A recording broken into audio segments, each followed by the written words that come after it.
What's going on, folks, and welcome to another episode of the Jake and Joe Postgame Bengals show presented by First Star Logistics here on the First Star Logistics YouTube channel. And what a wild game we have to talk about today. Joe Goodberry, I'm Jake Lisco. We are your Jake and Joe Postgame show. I know there was some Jake and Joe at quarterback for the Cincinnati Bengals in this game.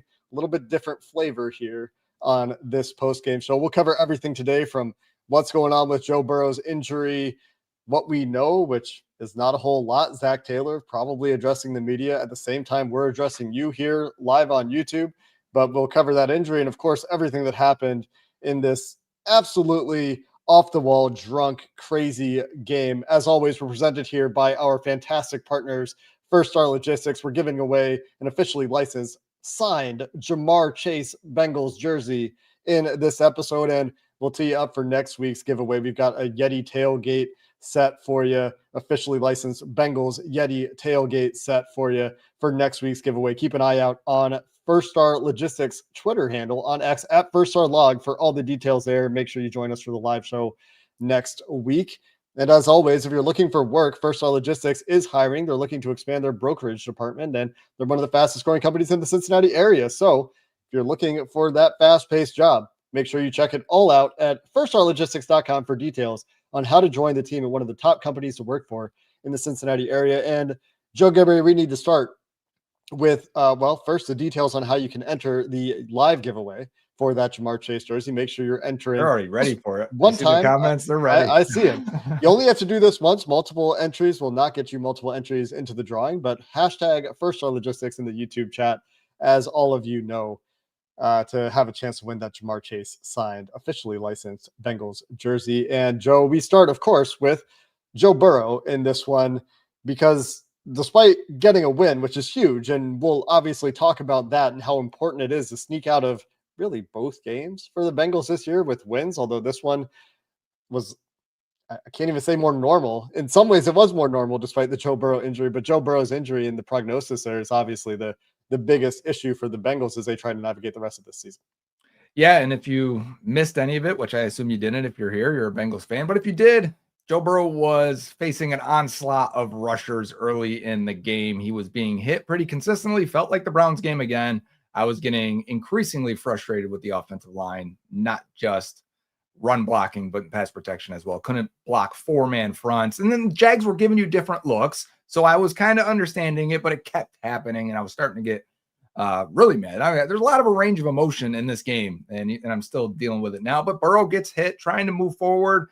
Didn't really look like anything at first until you see the replay, and the toe kind of comes down weird. He gets stepped on a little bit. There's a pile. And he rolls over right away, tries to get up, and he can't, calls the sideline. They take him to the blue tent. They try to walk him off, and he ends up needing to be carried by both trainers as he's lifting that toe and not trying to set it down. They had an X-ray. He went to the MRI, and then he was seen with a boot and a scooter, leg elevated in the locker room. So we're hoping to get word on that. We can speculate if people want, but I'm sure we'll get more information relatively soon here. Yeah, the Bengals called it a toe injury, obviously, like you said. The likely outcomes here, turf toe, potential for breaks when you see that kind of mechanism happening. Turf toe is a pretty innocuous name for a pretty nasty injury. It is potentially a tear of a ligament in your big toe. It can make planting and pushing off in a position that NFL players are in all the time. There's a lot of tension on those toes when they're flexed. Can make that impossible, can make that extremely painful. So there are varying degrees to this injury. Could be anything from okay in a week for the really mild ones to could take surgery, could take months. And we have no idea about the severity of it. Zac Taylor declining predictably to give an update as I'm keeping up here with what's going on in that press conference, declining to give any updates on Joe Burrow's injury today. But as it happens, we will learn more about this. It'll get to the insiders. It'll get to the local reporters, and Joe Danneman did a great job of getting some of the first information on this one today. So shout out to the local beat. But you had something else to add there, Joe? Foot, by the way. Yes, I just saw some comments, and I just to be sure, left foot. So if you're wondering in terms of throwing, it's not the push-off foot. It is the plant foot, however, and just for maneuvering in the pocket, if he tries to play through it, if that's what you're thinking about, he's going to look like he did in week 1 coming off the calf injury. Like, he's going to be less. Go then and played through it. What's that? He was a psycho then and played through it. Yeah, and it was ugly. And I think we saw today that. Well, let's talk about the Jake game, because we don't know the prognosis for Joe Burrow. Boot, scooter doesn't sound promising, doesn't sound like one of those is going to be quick, unable to put any weight on it, knowing how tough Joe Burrow is, what we have seen him play through in the past. Again, not promising. And one last note on the injury itself is some people were potentially mad at Eric Armstead. Looks like maybe there's Eric Armstead holding on to the ankle there. That's the other foot that Armstead is holding on to. Armstead didn't do anything to twist the ankle or do anything like that. I think it was just an unfortunate. Burrow is pushing off of the other foot to try to just get forward, recover yards, instinctual movement there. But turf toe, very common injury for NFL players who often find themselves in positions like that. Protection was bad early. Oh, yeah. Great throughout the game. But that particular play, Dalton Reisner has an issue with Eric Armstead. Of course, the pocket is just collapsing. There's maybe a chance Burrow could have gotten rid of that ball. We don't know what was going on downfield from an all-22 perspective. He looks like he takes a hitch, like he wants to throw something there, doesn't quite make that throw, but that doesn't really negate the protection issues. So let's talk about that a little bit. And what do you think changed when Burrow exited the game? It wasn't great for Jake Browning either, don't get me wrong, and I have the numbers. We'll talk about those, but there's a perception, and the offense scored a lot of points with Jake Browning, that the offense was working. I can't even say better because of the interceptions Browning threw, but different Browning in the game. But they got down the field on pretty much both of those interceptions, at least the one for sure. It was trying to get points before halftime, so they were drop back passing, which is what I want to talk about.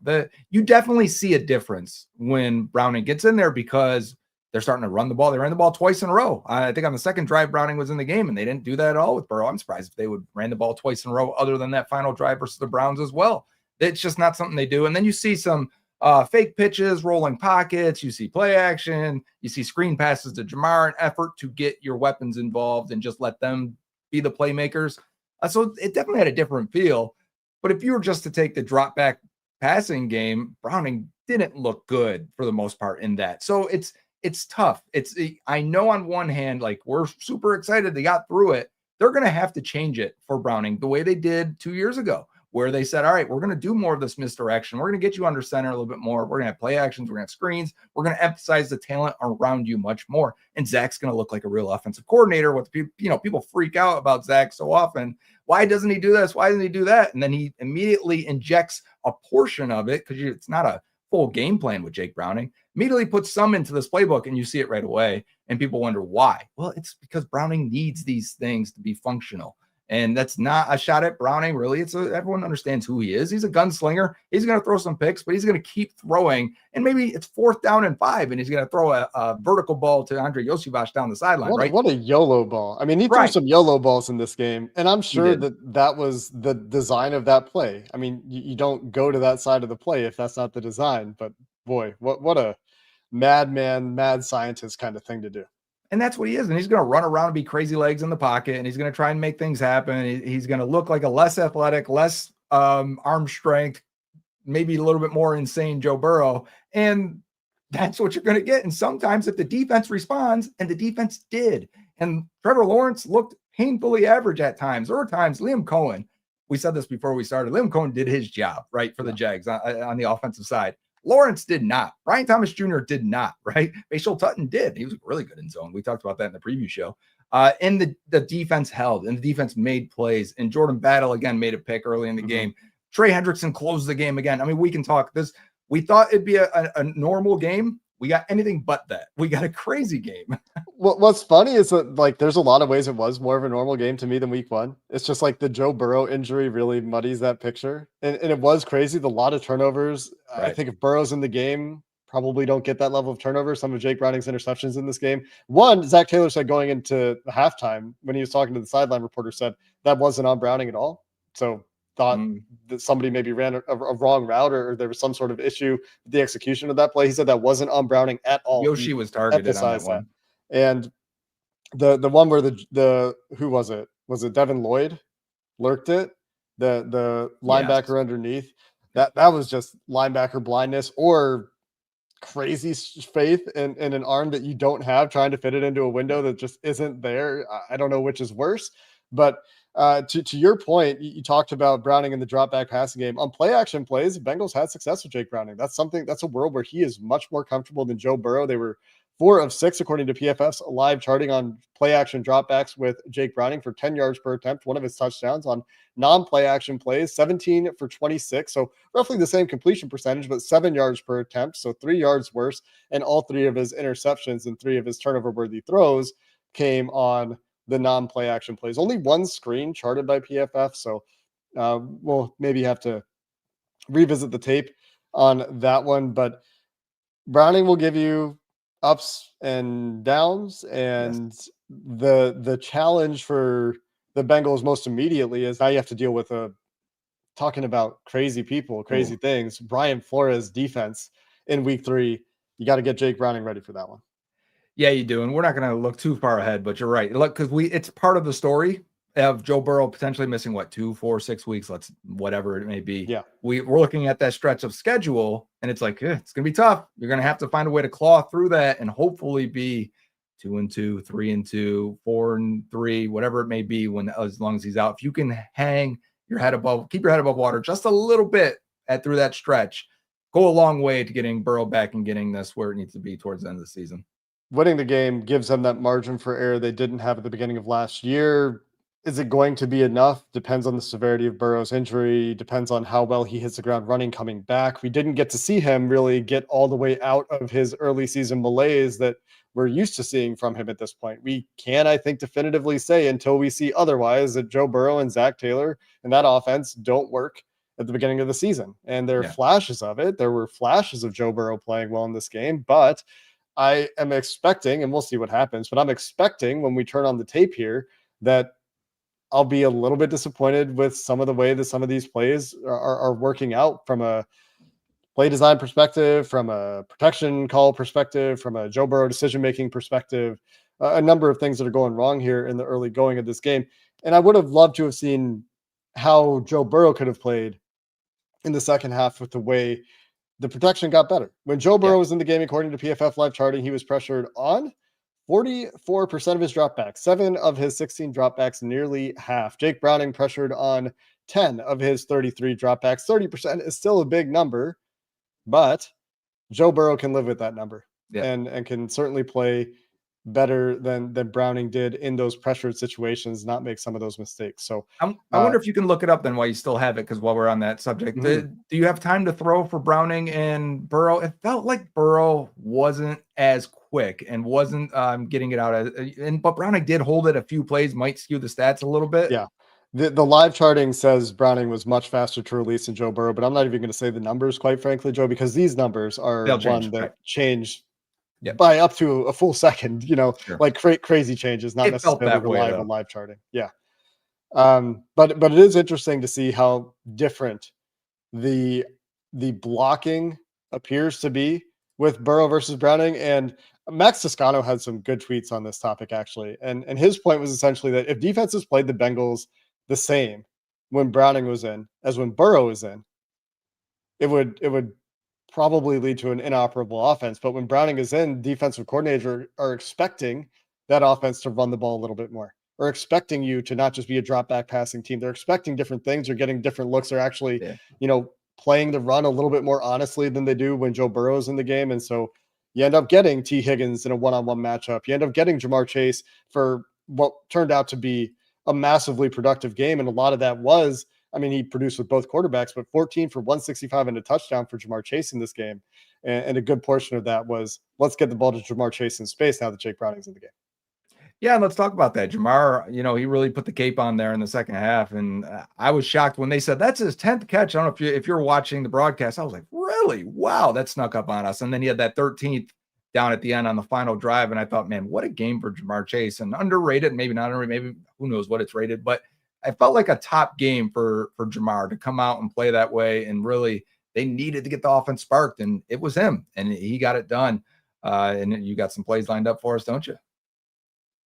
You're muted, Jake. Good call. This is one that we're going to look at here. This is Jamar Chase's touchdown. Joe Burrow obviously still in the game at this point, but this is just kind of tells you how Jamar's going to play in this game. Tyson Campbell is not a bad corner by any He's means, not. but he doesn't get a jam on Jamar here. When you get a free release into a slant for Jamar Chase in a man situation, you are toast. And this is just like you're already dead. Like This is you pretty don't know it crazy yet, for the but Jags, right? Like you got a 3-by-1. Jamar is isolated, and you're yeah. not giving any help. And they're blitzing. This is one of their, I mean, this is what they showed on tape. They're putting a lot of guys on the line. You have to figure out who's coming, who's not coming. And that's part of what leads to some of the pressures that you get. But Joe certainly pressured on this play. You know, you get a free pressure coming.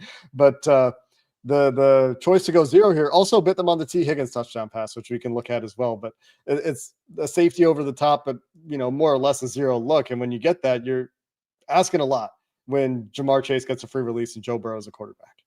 Yeah, you are. And it's what's funny is in my mind, I thought that was Browning. Like I have erased almost the entirety of it felt like 2 games is what I want to say here. Like the Burrow game, and then you kind of like shut down or you're in shock or something for a little bit there. And I think a lot of us maybe were.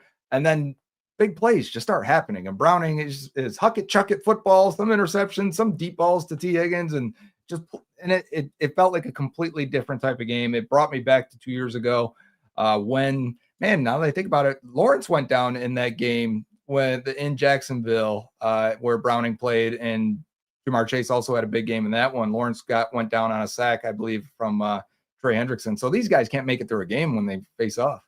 Yeah, and I just had one more Joe Burrow play to look at here. This one, a live tweet from Max Toscano, not necessarily a touchdown play or a turnover. Those are the ones that are really easy to grab in the expediency in which we try to get this show to you. But this one, I believe, was a play action look, one of the few pistol looks from the Bengals early in this game. And this is something that we talked about last week, Joe, where you get this, quasi turning your back to the defense. Mm-hmm. In the pistol play action. This is we speculated maybe the compromise for trying to get a little bit more action on the play action, but you can still see the linebackers are because the line is pass setting right away, and we've talked about that as well. But regardless of that, this is a beautiful play from Joe Burrow to step up. Yes. And just like the ball placement here, that's a good linebacker in coverage on Noah Fant, but the ball placement here to put it where his guy can get it. There's a penalty on this play anyway, but this is a really nice play that can be forgotten. I know we're not going to see Joe Burrow for a couple of weeks, but this is the flash of like Joe when he's good. Yeah, and I originally called this off script, but seeing it again, I don't know. I think he just buys the angle for the throw by going outside the pocket there. And maybe it is off script. Maybe you can classify that, because I'd love to see the end zone all 22 on this to see like, okay, is Fant coming and he needs to get to the third window, so Burrow just buys it and throws it on the run. Something he's been working on, and you can tell how much cleaner that ball's coming out when he's on the run. And I wonder what the thought process was. I mean, this guy probably lets up a little bit when he sees where the ball's going, but T. Higgins appears by the time he can see the window to be, I think that's T. Yeah, very open, trailing, where they have a couple of digs there. So a couple of fun plays from Joe to talk about. Let's talk about this defense, Joe, where man, is this defense weird, huh? Like that's the way to say it. They could have had 5 takeaways in this game on tip drill interceptions or a couple clean interceptions. Like I said, Trevor Lawrence not accurate in this game. I didn't think he was good in this game at all. The splits, if you go look at his play action or screen splits versus his non-play action, non-screen splits, like the straight drop back game was terrible for Lawrence. I have a tweet. It was like in the middle of the game, in the middle of the fourth quarter. So not his final stats, but very stark splits. Liam Cohen really manufacturing a lot with, the misdirection in the run game, the end arounds they were doing, the screen game, the play action game, all great for the Jaguars. But Lawrence, and we talked about this in the previous show, right, Joe? Like, he's going to give you chances. The Bengals had chances. They capitalized on those chances. And if they hadn't capitalized on those chances, this could have been ugly, because there's still no pass rush for this team. And that's going to be a problem. It appears all season. Shamar Stewart left this game, was quickly declared out. Gonna have to watch his status too, but that is not a blow that you want to take to a unit that's already struggling here in week 2. No, and it is funny, this defense, because I was thinking during the game, it might have been after a drive where they struggled, and then the next drive they get a turnover. And I thought, this is exactly what we expected. They said they were going to create more turnovers. The tackling would be better. But we know they're deficient in some ways, and maybe Al's scheme, Golden Scheme's not going to be completely shocking quarterbacks or getting them to, make mistakes. Here's what it seems. But at the same time, if the offense was very good, and it hasn't been, that we would take this defense, a high variance defense that it's better than last year where you're getting no turnovers and sacks. At least you're causing some disruption this year, but it's tough when the offense is struggling. And it had struggled the first 6 quarters, right? And I'm sitting there like, it's just a tough way. It's not a good matchup. You don't want that high variance defense with an offense that's needs 12 plays to drive, or is just not getting the big plays, or just is going 3 and out and punting, and which happened multiple times. And when that happens, I was thinking, okay, so should we be shocked about this defense? I don't think we're shocked, but we're trying to figure out when they're going to make a play has been interesting, because they are making plays, and it's sporadically, but it's been clutch the last couple of weeks too. When they've needed it and needed to get a stop, they've come through. And I think I said the comments a couple of times now, I am in love with Dax Hill through 2 games. Like, he is playing so well. It's so great that to say, like, here's a guy that probably people have called a bust, right? And we've all seen the comments. Through 2 games, he's going to play in the NFL for 10 plus years if he's healthy and wants to. There is a role for him. There is a space for him. And not just that, he looks like an impact player on defense. And that is so huge for how they've drafted lately. They've needed this. And what a big play early for the interception. He was involved in the run defense a lot. He blitzed a couple times. Their opening kickoff, he gets the tackle on the opening kickoff. And I'm like, right away, Dax, 3 plays in a row is involved. And I'm like, he's going to have a game. And he did. He did. He had this interception that I've got queued up right on cue. Joe, well done. Set me up nicely. The defense, though, so top heavy, right? Like Trey Hendrickson, another nice game. Clutch pressures, leads to this interception, calls game with the sack after the Bengals score the go-ahead touchdown in the 4th quarter. Awesome game for him. Nice bounce-back game for Cam Taylor-Britt, I believe. We'll see what the tape says in terms of plays where he wasn't targeted, but he was targeted 3 times, gave up no catches, and also had the heads-up play to end the game on all the laterals that, very Did you low see him get play. behind and run and take away that pitch like he played rugby before? That's what I'm talking about. It's kind of like he's baiting it and knocks it out of bounds to finish the game. Jordan Battle, another nice game. Yes. I thought for Jordan Battle. Had one play where he looked really stiff trying to break down and tackle. That's who he is. But outside of that, yeah, I'm not complaining. He had a number of stops in this game, and obviously had the interception. You mentioned Dax. TJ Slayton continues to play like a real nose tackle, which is lovely. And then there's the rest of the defense, like some flashes from Demetrius Knight in this game. Yeah. Not as strong of a game from Logan Wilson. Or BJ Hill. Not as strong of a game from BJ Hill. Not as strong of a game from Joseph Osai, who had one particularly glaring play in run defense, which is either the call or is him just freelancing. And I don't know which it is. We're not in the room. But talking about Dax Hill is where we started. And this is his interception. And Trey Hendrickson, I mean, you talk about a difference maker, like the difference in him from everyone else. Like, look at Trey Hendrickson versus look at everybody else on the field. And Walker Little had his hands full. This is a matchup that we talked about, that we liked. And Trey, I mean, that's about as clean as you can win. Yep. Joe Flacco did beat a cleaner win than this last week, which is hilarious to me on a quick out. But Trey really affects this throw here, and that is easy pickings for Dax. The TV announcers, when they showed the wide view, were like, yeah, Dax is beat here. And I don't think he was. I would think he was sitting on it, right? I think he's ready to undercut it for sure. Yeah. Like maybe a really good throw to the back pylon and a really good adjustment from, I think this is targeted to Travis Hunter, beats him there, but not a super impressive game for Travis Hunter either, I'd say. Agreed. And even though I don't think that penalty on Travis Hunter at the end, like if I'm a Jags fan, I'm like, come on. But at the same time, we'll take it. We need some luck. We didn't get any luck last year. We'll take all the luck we can get now. But Dax there, I agree with you. I think the way he played that is he knows this is an out route based on the underneath guy going shallow. And he's just probably thinking like, all right, you're trying to space us out a little bit here. And he just undercuts it, sidesteps it, never looks like he's stressed at all. It makes the play. And he had a really good game. Anyone else that we want to make sure we get to here? I have one that I really want to get to, but I want to make sure we're not forgetting anything more material, more broad stroke stuff. I think it's really hard. A lot of people in the chat I see are talking about, how the offense looks so different with Browning versus Burrow. I think it's really hard to make those judgments right after the game.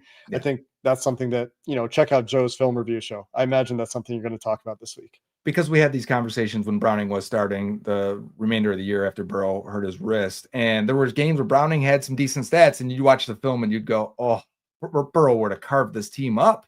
And and I felt that way while watching. There was a couple plays where I was like, it looked like Gesicki was coming open and Browning was just reading half the field and completely isolated on it.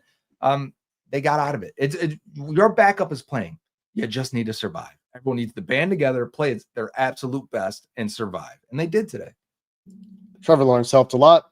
Brian Thomas Jr. helped a lot. De'Ami Brown helped. I mean, a lot of mistakes again from an opposing offense. De'Ami Brown was good. We should probably say DJ Turner was. The guy getting picked on this week. It seemed like last week Cam Taylor-Britt. This week it was Turner starting in the boundary. I don't know if you noticed that on the first play. It was Turner and Dax. And I'm like, okay, so they have benched Cam Taylor-Britt. And even the next play when they went to nickel, it was Josh Newton. I want to say that was a nickel. So no sign of Cam. And then, man, Turner just got beat. Yeah. And Newton hardly played in this game, ends up with like 6 snaps or so. And I think that was when, and then like, that's it. What are they doing? Well, and like DJ Turner missed a play when De'Ami Brown's dropped in the end zone. I think DJ Turner was out on the next play. Right. Cam Taylor-Britt ends up playing 60 snaps outside. So they stopped moving him around, which is something that we asked for. And Dax Hill played 49 of his snaps in the slot, only 8 snaps at outside corner in this game. So can I mention a comment here too? Because after I said Burrow would be carving these guys up after watching film, someone said, why doesn't he? Burrow almost won MVP or could have won MVP last year. So pull back a little. Burrow is one of the best quarterbacks in the league. I know we're in the moment. Why doesn't he carve these defenses up? He does. There's a reason they play the way they play with Joe Burrow, and it's something that I think is not the easiest thing to understand. But before we get out of here, Joe, and get to our giveaway winners, I need to shout out Mitch Tinsley because you're right. This dude, this is his first NFL target in a regular first catch game. Has anyone had a better first catch ever? First target. I mean, to not only your first catch, but it's not like he like got targeted on a comeback or like a screenplay or something at some point, went for 2 yards or something, or didn't catch it, or, play got blown up. This is his first target. This has been, I mean, he did this all camp, all preseason. This is why he made the team. But I mean, this is your play call. I mean, first and 10. So you can take a shot here. You have 2 more plays to play with here. But you got, again, I think this is Chase and Yoshi on one side. You've got, this is kind of like emotion and look, they went to a lot in this game. They kept these guys in for protection. And it looks like a run. Like, look at the Jags, how they're treating it. And this kind of play action with Browning in the game. I mean, look at how much this linebacker is affected. It's going to the outside. Doesn't matter all that much. Maybe the safety is a little bit affected, trying to come over and make a play. But this is really just a straight up one-on-one. And Jake Browning's just like, you know what? I'm throwing this ball up to Mitch. And you may have 3 packaged plays in there, huh? Because you've got the screen on the backside too with Jamar. Well, if we could talk about this team sequencing things off of looks, and maybe they did. Maybe we can go back and look at this later. But I mean, what a catch. And they should have picked on Jarian Jones, I thought, more than they did in this game, especially early. But getting that knee down, awesome moment for Mitch Tinsley for his first NFL catch. Yes, I agree. And that is an awesome moment for a guy who's been grinding on practice squads for 2 years, who really earned a fan out of me. Obviously, that's why we're talking about this on the show right now. But I've got another shout out then while we're at it for guys who have grinded throughout the league, been practice squad guys, been waived and claimed. Samaje Perine ended up being the kick returner because the Jags were going to kick it to him every time. And he did have that one weird fumble. But other than that, he gave them really good field position throughout the day. Yeah. And that should be opposing team strategies based on what we've seen from Charlie Jones and the return team. Like kick it to Perine, sure. He did a good job and used his power to his advantage because he's obviously not the fastest guy. Did you see that one where the 2 guys just bounced off of him? Yeah. And the announcer's like, oh, takes a big hit. Oh, he's still on his feet. Like very confused. Like that's about what was going on that play. Last play to look at here, Joe, because we're out of time. There's so much we could have talked about that we're not going to get to in this episode, but I really love this spin on the tush push that we talked about before we started recording here. You've got a clear QB sneak look. I mean, obviously the Jags are expecting it here. Mm-hmm. They have the 4 defensive linemen really compressed, but with the Bengals keeping 3 receivers on the field, Not everybody's in the middle of the field. So you got a couple linebackers here. They're going to be involved. Great The call. DBs are still That the outside. receivers are out there. Great call, Jake, because how often have they gone heavy, no receivers or no Jamar out there? And then why are we getting stuffed? Yeah. And really preserves the threat. This is a 3rd and goal play. Really preserves the threat of play action here. But the lovely thing about this to me is, as I use a word that I don't know if I've ever used on a football show before, is the motion and the timing that they get with Drew Sample here. I'm pretty critical of Drew Sample in this game. I do not think that he had a good game, but He he did not. made a nice play here to help the Bengals get this touchdown, and with 18 seconds on the clock, essentially seal the game. But you get that little motion. One, it gets this guy moving, gets him moving laterally instead of So downhill. now he can't right? run head first down and crack Browning. Remember, like the Frankie Louvu, is this the 2nd week in a row we've talked about the Frankie Louvu stuff, or was that maybe elsewhere? But Frankie Louvu, you remember when he was like jumping over the line of scrimmage against the Eagles and got called for those penalties, and there was a threat that it was going to be like that this penalty is going to escalate if you keep doing it. You can't do that when you're running laterally here. This guy can get downhill, sure, and he does, but you get that. Look at the push that you get from Drew Sample going over the top there. I mean, that's some significant movement. That's an assist. Yeah, that you generate there. Offensive line obviously does a nice job as well, but a pretty cool spin on the tush push that I wanted to highlight, as well as the game-winning play. And game-winning drive. Shout out to a couple 4th down conversions there early, which people, I think 85% of the coaches punt ahead of the 2-minute warning and a 4th and 5 deep in your own zone. And then the managing of the clock there and when to take the timeouts, forcing the Jags to use their timeouts. Credit, Zach called that perfectly. Yeah, I thought, nitpicking, they could have waited a little bit longer on that timeout before the 3rd down play, because it is 3rd down at that point. You still have your final timeout. You could have waited until maybe 10 seconds. Jaguars get 2 plays at the end instead of 1 play at the end, whatever. Nitpicking, generally well managed, letting time bleed off the clock. Well called. I think getting to things, as the one astute observation that didn't have to do with DBs, as it was a DB announcing crew, I think, had in this game, was getting to plays that Jake Browning's comfortable with, because he is comfortable with different things than Burrow's comfortable with. Didn't practice all week, and you're essentially scrapping a large part of the game plan to adapt to having your different quarterback. All right, Joe, let's get to our giveaway winners here as we wrap up this episode of the Jake and Joe postgame show, presented by our fantastic partners at First Star Logistics, who have awesome stuff to give away this week. It is those 2 signed, officially licensed Bengals Jamar Chase jerseys, Joe. Yeah, and the first one is on X on Twitter. Make sure you get in on that. I saw at one point, I saw 900 replies on that. Woo! So, a lot of people getting in. And that goes to Mr. Bengals Fan, all caps. So shout out to Mr. Bengals Fan. You have a Jamar Chase signed jersey coming.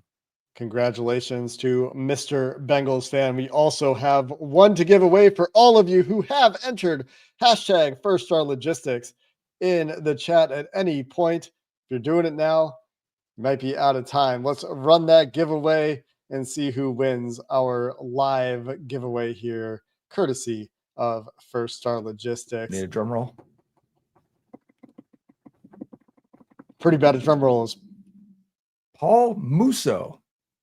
Congratulations to Paul Mooso. You'll see in the YouTube comments how to get in touch or how you will be able to claim your prize. Again, next week, we've got those Yeti tailgate, officially licensed tailgate kits for you. Those Yeti branded coolers and all the things that Yeti makes. Really high quality stuff. First Star Logistics continues to give away top tier stuff for those of you who enjoy the football content here on the Jake and Joe Bengals postgame show. And of course, a reminder, First Star Logistics is hiring. If you would like to work with First Star Logistics, like Joe and I enjoy working with First Star Logistics, looking for some more people to join their team. One of the fastest growing companies in the Cincinnati area, one of the best companies to work for in the Cincinnati area. You can check them out at firststarlogistics.com for details. And again, make sure you're following on X at First Star Log, at myself, Jake Lisco, at Joe Goodberry, at DL in the Trenches, Dave Lapham in the Trenches, for all of the giveaways and all the details there about our programming here on the First Star Logistics YouTube channel as well. Until next time, Hoo Day! Bengals are 2-0.